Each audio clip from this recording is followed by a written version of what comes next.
Mais da metade dos brasileiros se culpam pela corrupção. Homem é morto pelo leão que criava no quintal de casa. E alunos brasileiros estão saindo do ensino médio sem saber português e matemática. Começa agora o Redação Novo Tempo.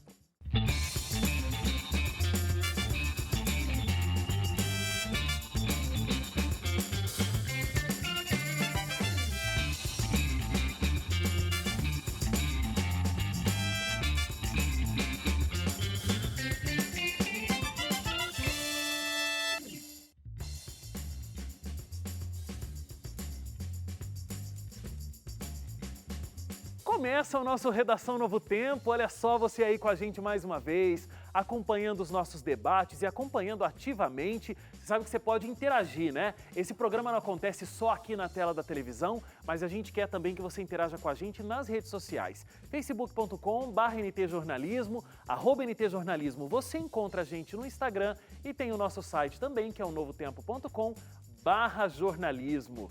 E os meus colegas, time completo aqui. Tudo bem com vocês? Tudo bem, Riba? Olá, mais uma vez, a vocês, todos e você de casa. Esse leite, né? Cada vez é um cumprimento. Parece que ele tá pensando em cada palavra e ele vai soltando assim, né? Mas é isso mesmo. Gente, é assim que começa. A gente vai começar falando de um assunto que você e eu conhecemos muito bem, mas que ninguém gosta. Pelo menos eu espero que você não goste. Eu tô falando da corrupção, que faz o Brasil perder 200 bilhões de reais por ano. A corrupção é algo que ficou muito associada à política. No entanto, segundo o Instituto Ipsos, a maioria dos brasileiros, eles se culpam pela corrupção que acontece na política.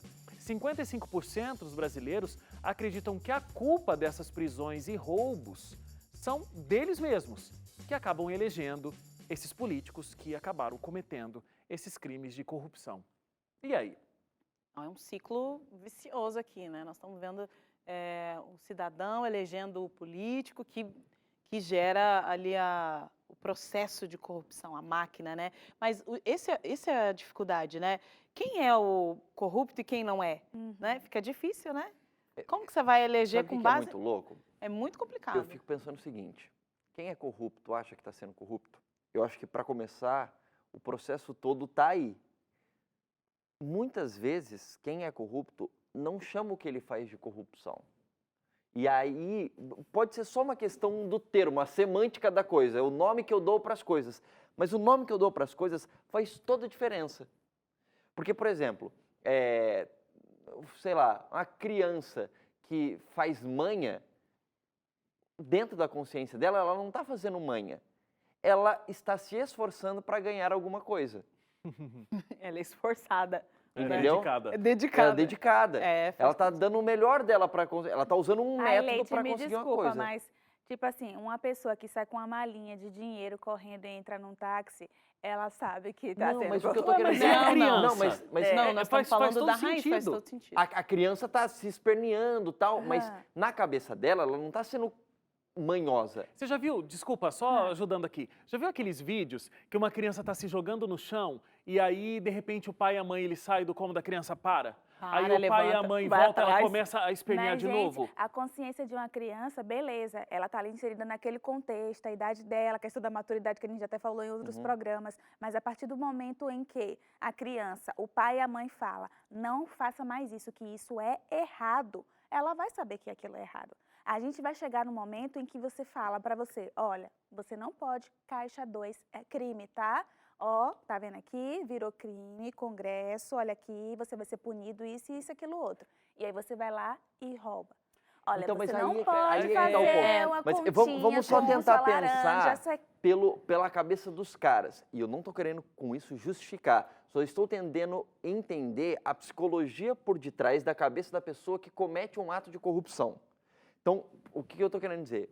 Pensa o seguinte, o cara... E aí, cara, se você lê alguns livros de pessoas que se envolveram com corrupção, ou se você vê filme que trata de processo de corrupção, ou seriados, etc., isso facilita pra gente entender. Então, pensa o seguinte, o cara, ele quer ajudar a comunidade... Estou lembrando de um seriado que eu assisti. O cara, ele quer ajudar a comunidade que ajudou ele a ser eleito. Então, sei lá, o cara virou deputado pelo estado do Amazonas. Aí ele quer fazer algo pelo povo do Amazonas.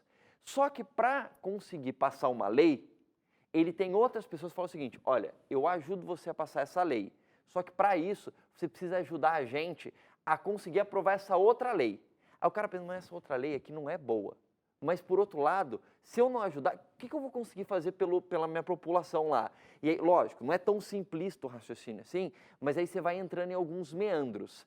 Aí, de repente, o cara, ele tem a família dele ameaçada, porque se ele não ajudar num determinado processo, vão matar a família dele. Então, ele não sabe se vão matar, mas estão ameaçando a família dele. Aí o cara fica entre a cruz e a espada. O cara pensa o seguinte, cara, eu vou fazer isso.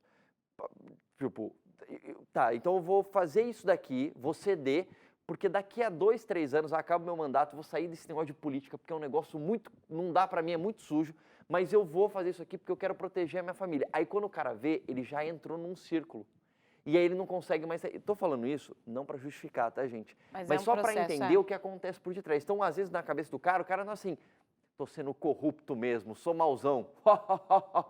Sabe? Tipo, gostou da minha risada Não precisa maléfica? fazer isso não, Bê. A minha risada maléfica aqui. Mas, tipo, às vezes o cara... Mundo da ficção, contrate este ator. Exatamente. Olha que incrível. Mas, é tipo, às vezes o cara não acha que ele tá sendo um cara mal da história. Ele só tá Dando um tentando jeito pra- sobreviver. Às vezes é sobrevivência. Posso só colocar um é- ponto? é- É o seguinte, esse Não. negócio É triste, que o Leite mas- está falando Não, de sobre... não vai colocar ponto nenhum. não. Esse negócio que o Leite Eu está vou falando... colocar uma vírgula aqui antes desse ponto. Esse negócio que o Leite está falando de sobrevivência, ele passa, na minha opinião, até por aquela história do jeitinho brasileiro. O que acontece? Claro que a corrupção não é um produto inventado e restrito ao Brasil. Não. Sim. A gente sabe que existem corrupções em outros lugares do mundo. Agora, quanto mais subdesenvolvido é o país, mais a gente tem esses Mais números de aberturas, né? corrupção Tem pra isso. sendo maiores. Por quê? Você pega um país de primeiríssimo mundo, com toda uma dinâmica, então, qual é a essência que é colocada na cabeça desse cidadão? Olha, existe toda uma estrutura para que você viva e você viva bem. Em um país subdesenvolvido, como é o caso do Brasil, qual é a mensagem que se passa? Meu filho, Cada um por si, dá o seu Deus pulo, por todos. porque senão você está lascado, né? Então, eu vou aproveitando qualquer brecha que eu tenho para conseguir garantir o meu, porque não tem ninguém olhando por mim. Então, eu tenho que me garantir. Então, o que separa o cidadão comum de um alto escalão da política que é corrupto? Porque existem políticos que não são corruptos e existem cidadãos comuns que são corruptos. E vice-versa também. É a possibilidade que essa pessoa tem. Mas deixa eu te... Então, calma, Não, cocada. olha aqui. Peraí, só olha um minutinho antes dessa era vírgula. só um ponto. Aí o que acontece? Se eu tenho a oportunidade, eu vou fazer. Por quê? Porque eu estou fazendo para o meu benefício e ninguém está olhando por mim. Eu preciso olhar para mim e para o bem daqueles que eu amo. Vou te colocar um dado aqui que essa pesquisa trouxe. 3% dos brasileiros se consideram corruptos. Só 3%. Mas 70% desses entrevistados confessaram já ter tomado ao menos uma atitude corrupta ao longo da vida. Mas não quer dizer que ele é. Foi pontual. Você entende? Você tem uma coisa que eu entendi Mas é porque... muito não, bem. peraí, viu? Peraí.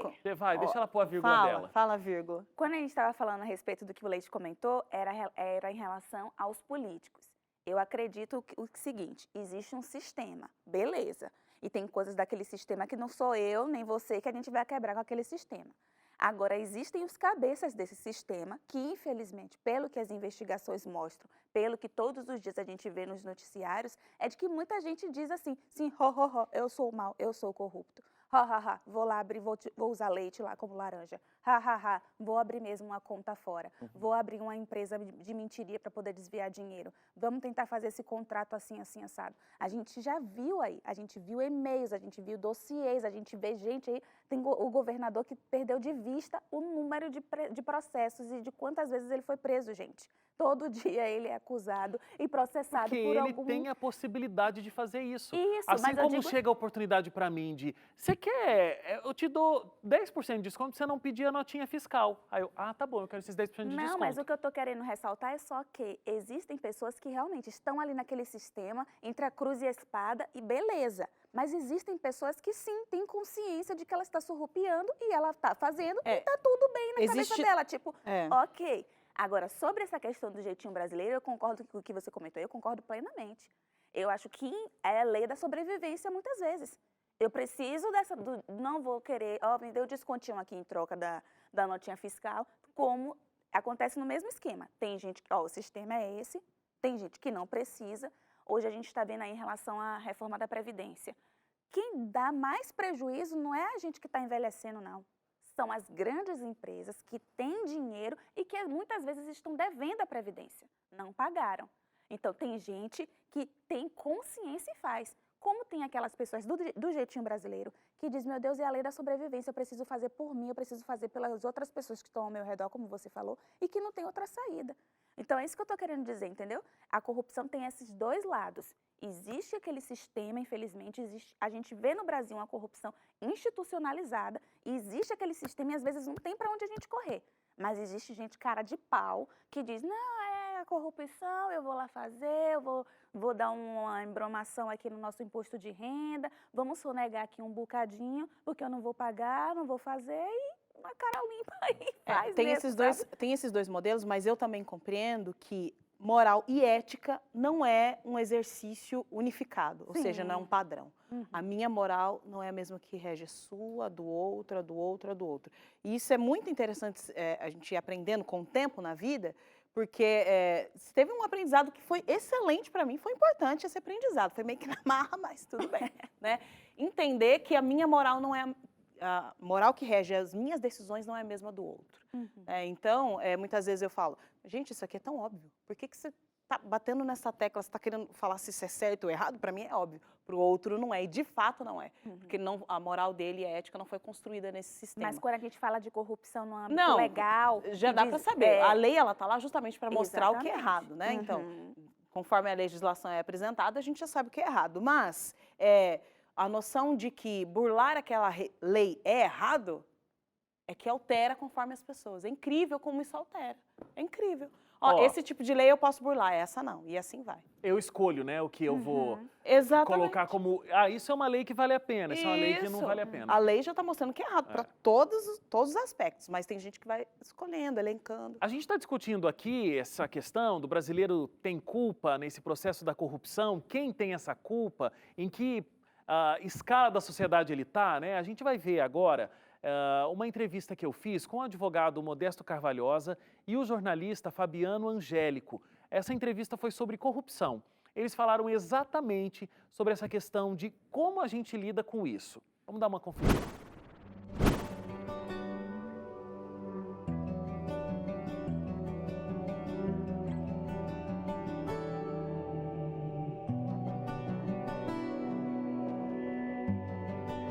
Absolutamente. Isso é uma visão absolutamente errada da população brasileira. A população brasileira não tolera a corrupção. Ele aceita muito vamos dizer assim, a fatalidade da corrupção. É um pouco diferente. Ele acha que os governantes são corruptos, e são mesmo. Mas é uma fatalidade que ele está sujeito a ela, mas ele não se conforma. É a grande corrupção do grande poder político, poder econômico, que estimula a pequena corrupção do dia a dia. Então não é horizontal, é uma coisa que realmente vem de cima para baixo. É uma coisa vertical, vem de cima para baixo. Se motiva de cima para baixo. Se motiva de cima para baixo. Eu acho que isso é uma discussão equivocada. Eu acho que quem maneja as leis, as regras, os sistemas políticos são os poderosos. Então a sociedade ela é refém, ela reage ao que visualiza acontecendo lá em cima. Ouvindo esses dois falando, né, o advogado e o jornalista, mas muito obrigado mais uma vez pela participação de vocês. Eu fico pensando naquela máxima, né, que diz que o povo tem o governo que merece. E aí, quando diz da insatisfação do povo com o governo, tal. Mas muita gente não concorda com essa afirmação. Não é assim, o povo tem o governo que merece, então o povo é corrupto, então por isso a corrupção também está nessa esfera da política. O que vocês acham sobre isso? Eu acho que eu concordo com ele em dizer que as pessoas, os líderes, eles são referência sim, né? É a média da referência para que você consiga desenvolver alguma situação. Ou seja, se a todo momento você tem corrupção, tem roubo, tem jeitinho brasileiro lá em cima, aqui embaixo você fala, nossa, se ele está fazendo isso para livrar o dele, quer dizer que não tem ninguém olhando por mim, exatamente como você falou. Essa noção de que ninguém cuida dos meus interesses é justamente porque quando eu olho para cima, aquele que teria que cuidar dos meus interesses na saúde pública, na segurança, na cidadania, mobilidade, essa pessoa está olhando para o próprio umbigo, na maletinha dela, quer colocar o dinheiro na maleta, eu fico pensando, não, então eu vou ter que agir aqui na minha esfera para segurar a minha vida. Aqui. Agora, nesse ponto que a pesquisa trouxe, de que o brasileiro, então, ele se considera responsável pela corrupção. O brasileiro é responsável pela corrupção de fato? Ou ele está num autoflagelamento que não é assim que funciona? Acho que é corresponsável sim, porque no final das contas, se você pensa nessa verticalidade da corrupção, quem está lá na verticalidade é o próprio povo. Então, é corresponsável, sim. Talvez não seja responsável de maneira direta, porque cada um responde pelos seus próprios atos, mas é corresponsável na medida em que escolhe pessoas ruins. Então, vou dar um exemplo do que aconteceu nas últimas eleições. A gente teve uma renovação enorme do Congresso Nacional. Por quê? 47,3% do Congresso foi renovado. Por quê? Exato. Porque a população percebeu, olha, cara, esses caras estão aí, não estão fazendo o que deveriam, estão Não dando um mau exemplo. representam. Vamos renovar. Quer dizer que renovou todo mundo? Não.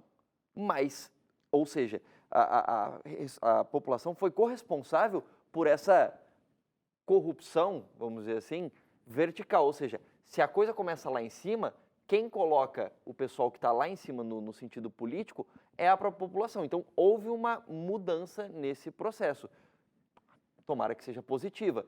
E quem ainda está ruim tem que ser renovado. E se teve alguém novo que entrou e vai ser ruim, tem que sair, etc. Então, a população, num processo democrático, ela é corresponsável pela corrupção, sim, e eu entendo.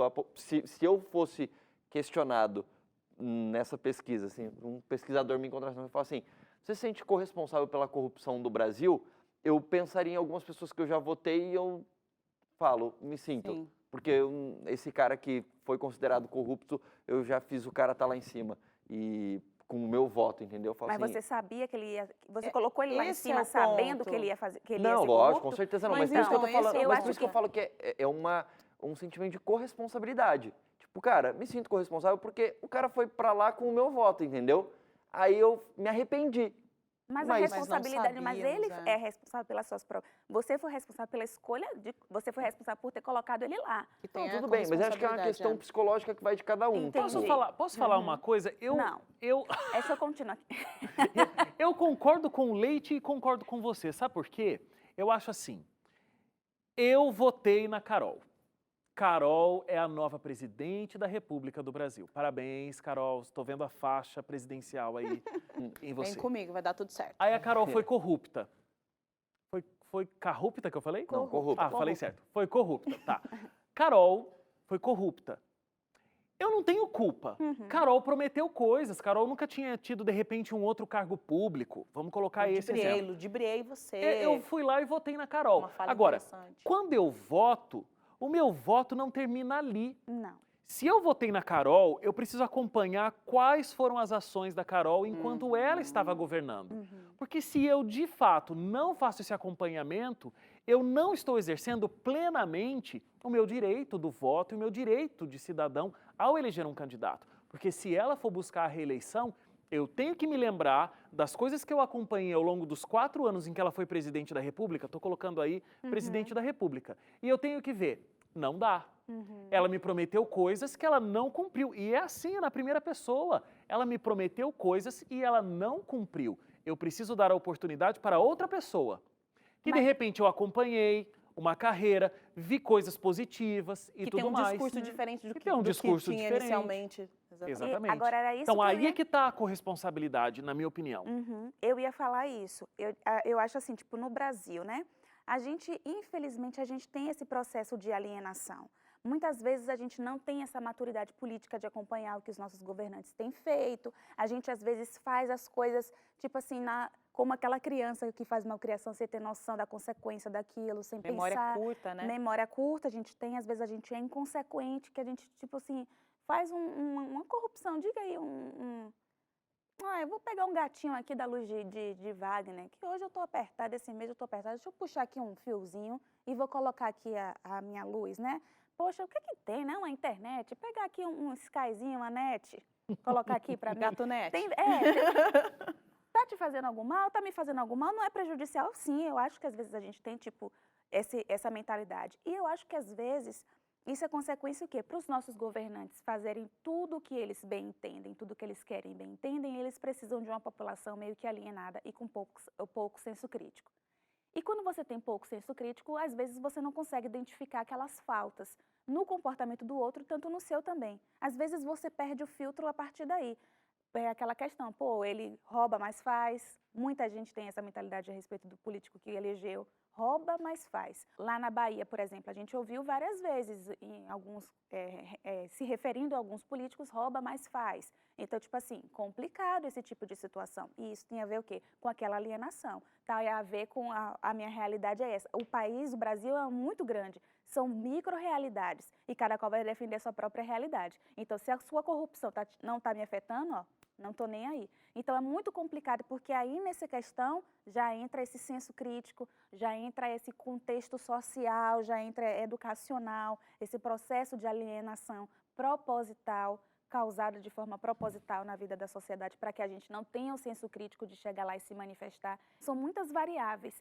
E é por isso que eu acho difícil a gente chegar e dizer assim, não, eu não sou responsável. Eu concordo que a gente é coautor e que a gente precisa ter essa maturidade, começar a abrir os olhos para perceber, criticar, saber onde está certo, onde está errado, se autocriticar, se autoanalisar também, para a gente andar na linha certa aí, né? É isso?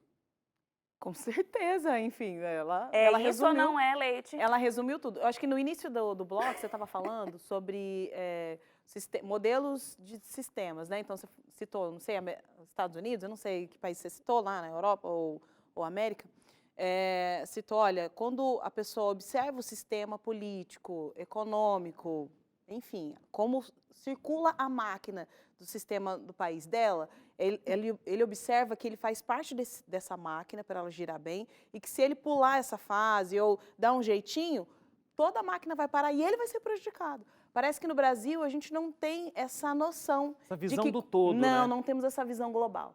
Então, quando eu deixo de agir de forma correta, esse problema vai voltar para mim.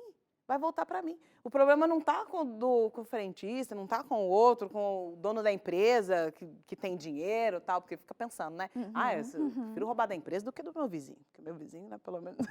meu vizinho eu conheço, o dono da empresa tem milhões de dólares. Então, acho que quando perde essa noção, essa visão de que quando eu quebro uma linha dessa máquina, o problema vai voltar para você.